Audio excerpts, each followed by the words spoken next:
to the bold analysis, ladies and gentlemen. Thank you very much for your support. And by the way, today Nairobi is very cold. I don't know where is your city. How is your city, by the way? Nairobi today is very cold.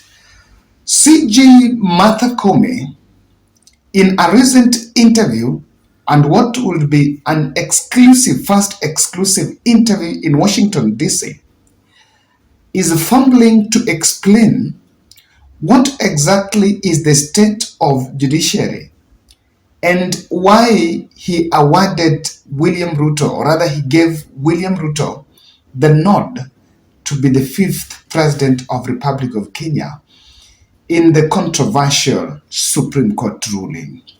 And in this video, I want us to look at that interview that was done in Washington, D.C., and just look at what's the stake of our democracy with the Supreme Court intervention in a presidential contest. Kindly subscribe to our channel, click the notification bell, and also like our video. And I might like saying like our video because when you like our video, through that you are promoting this channel.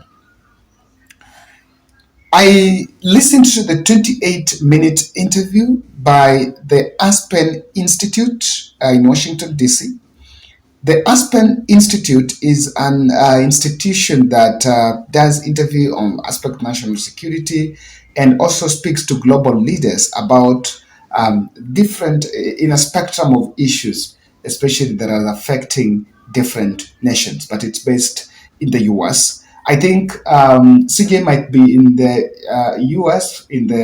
for the Africa Leaders Summit, Africa-US Leaders Summit that is supposed to start probably next week. And I wanted to assess the personal views and attitude of the president of Supreme Court towards those who may look as the critics of the court, and just to be specific to Raila Odinga's brand of politics. Also, since she's someone that before she became a judge, she was in the reforms in the human rights frontline. And, our Supreme Court have had 2 judges that are from the reforms world. One was CJ Maraga, not Maraga, CJ Mutunga, throughout the case, gave William Ruto victory. Then CJ Maraga did not come from that, rose through the ranks to become Supreme Court judge, but his ruling was probably seen to be pro-Raila or against all the people. Then Martha Koome, who also is the same person that came from the human rights frontline, just like Mutunga, also made that ruling. So I'm so keen into it, and I wanted to listen to this part where she was trying to explain what exactly happened in the last general election. So the election took place, and as you said, the margin was small. And an election that is close is always problematic because the party that loses very closely ends up with a bad taste in their mouth. That probably it was rigged. It was stolen. There were irregularities. It's when it's 70 or 75% that is probably stolen, right? Yes, so the matter ended up in court, and according to our constitution, it is the Supreme Court that is given the jurisdiction to determine the presidential dispute. Well, and I don't know whether you're also seeing what I'm seeing. From that statement, it already shows some informed, internally ingrained stereotypes. To me, it looks like profiling parties that go to court as aggrieved. When you say that parties that lose elections by a small margin tend to be left by bad mouth. And that's why we had a problem with the language at the court. Someone really needed to get it right. Now, this lowers the neutrality of the bench on election matters. When on your personal attitude, you tend to profile and just you profile the election losers before they even come to that court by saying that they tend to have, so already you have a predetermined judgment of a petitioner in court, and that doesn't really look really good. But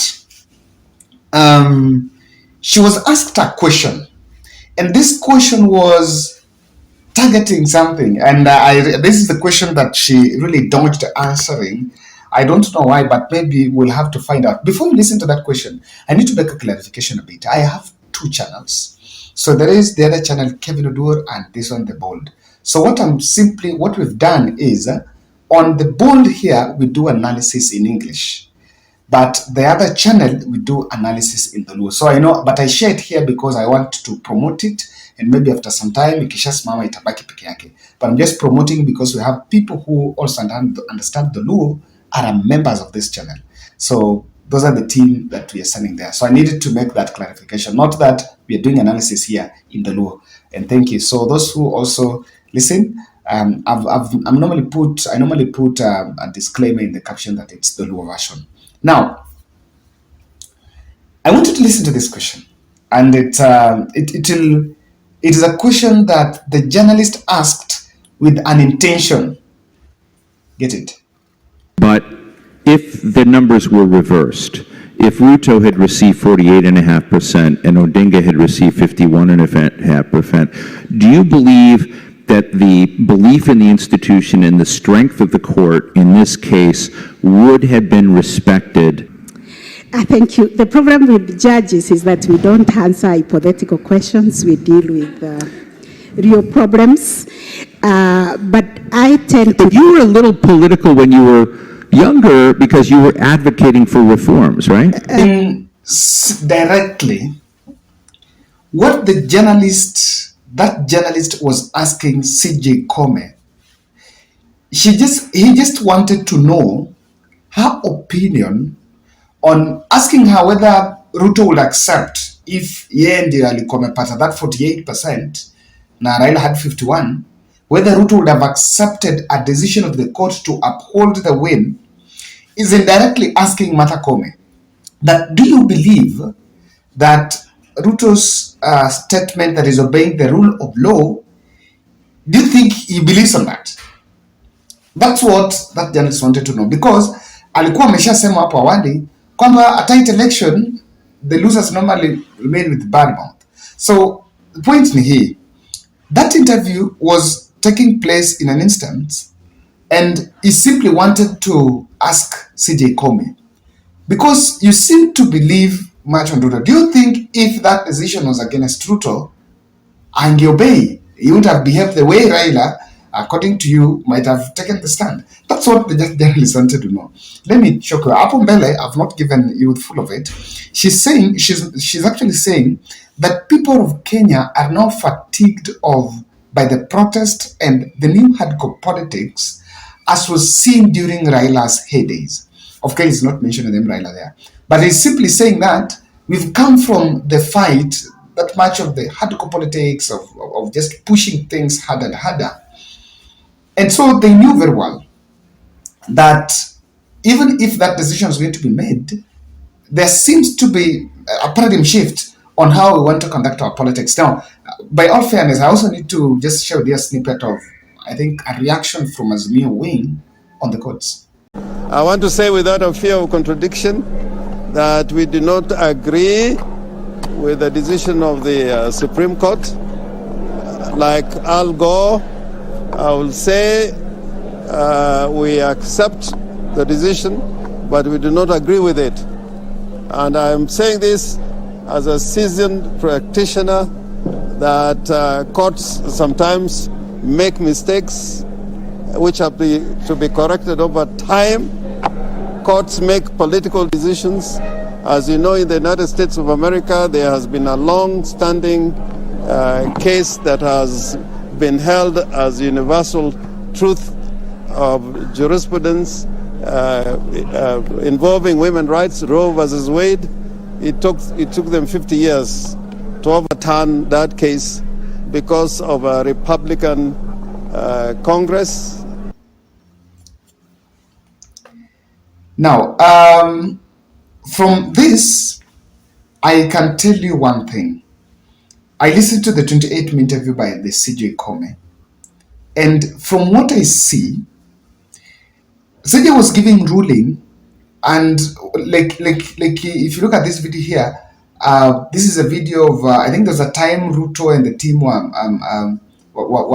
expecting the ruling, and so they were like reacting as if everything that was coming from the court was new. But that was not it, because from what I can tell you is this: the court's decision to hand William Ruto, to hand power to William Ruto, was largely influenced by the mood of this country. And it seems that the main objective was to know, when we give it to Ruto, what's going to happen, what we give it to Raila, what's going to happen. And let me tell you, I think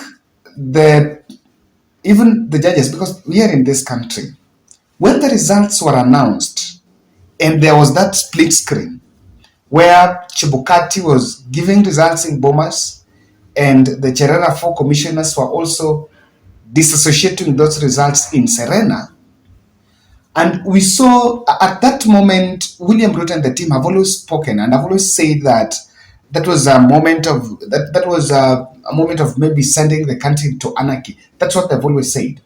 So what could have happened by then is maybe you will see Raila Odinga fans, Raila Odinga supporters going to protest on ground. If that was 2017, would have had a very different scenario.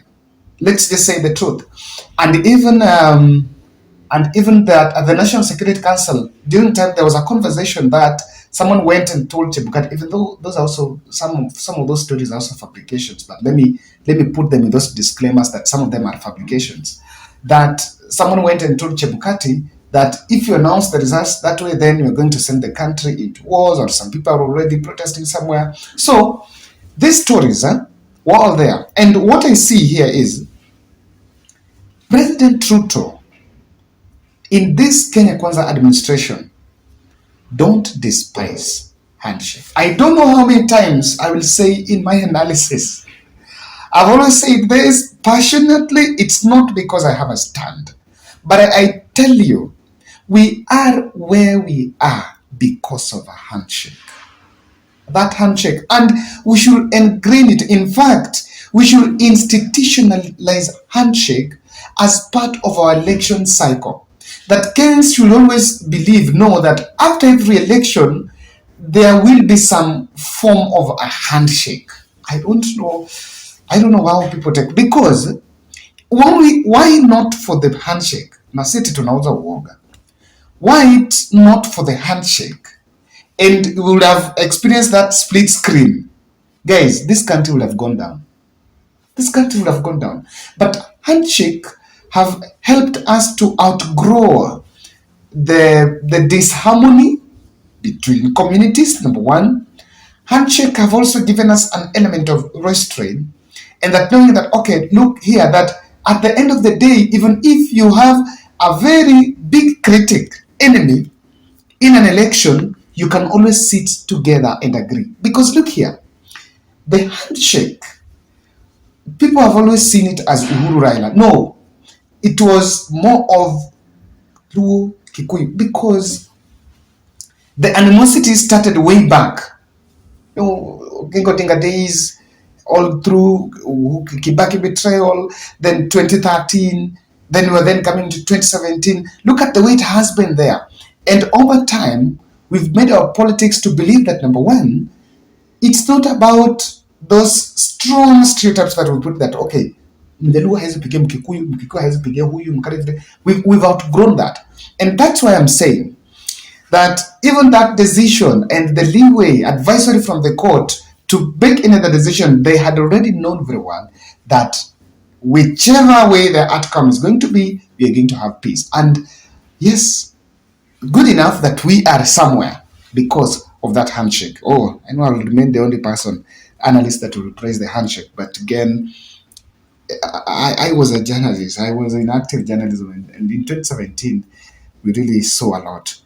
The jurisdiction of the court to mediate, I think the Supreme Court is being, the framers of Supreme Court, they wanted to include another level of mediation in an election petition. So that someone already knows that if I am uncomfortable with the results, I head to the Supreme Court. And theirs is first, it was cooling the tension and giving an institution a lot of respect so that what it says is final. And we made big stride in that. It was a big stride because it was a departure from learning from the lessons of 207. But progressively, we need to understand one thing, that we need to upscale or review the determination threshold of a case by Supreme Court by saying that it should not be left to listening from what the petitioner is saying and what IBC is saying and make a determination, because on that ground, unfairly, the person, our election is going digital, IT in it, and the custodian of the election, which is IBC, is one of the defendants. So what does it mean? That the commission, to clean itself from the mess, will try level best to make sure that petitioner do not get evidence because it's electronic. What am I saying? And moving forward, and that's what CJ and the team should look at, that the Supreme Court should have investigative powers. In fact, after an election, if a petitioner heads to court, all those people at IBC are set aside, and that place becomes a crime scene. Not a crime scene, but a place where investigation is taking place only. No one. In fact, that IBC should just be going to court to say what they did, but not giving us this. No. I don't know why someone should not access a server after the election. If anything, it's for all of us. Lastly, Koome looking cagey about Ruto shows some sense of capture or closeness. That's my take. I don't know what you think. And kindly subscribe to our channel. Thank you very much for this. You can also tell us where you're watching. We'll be following the deliberations of the summit in Washington. And of course, we shall be updating you on that.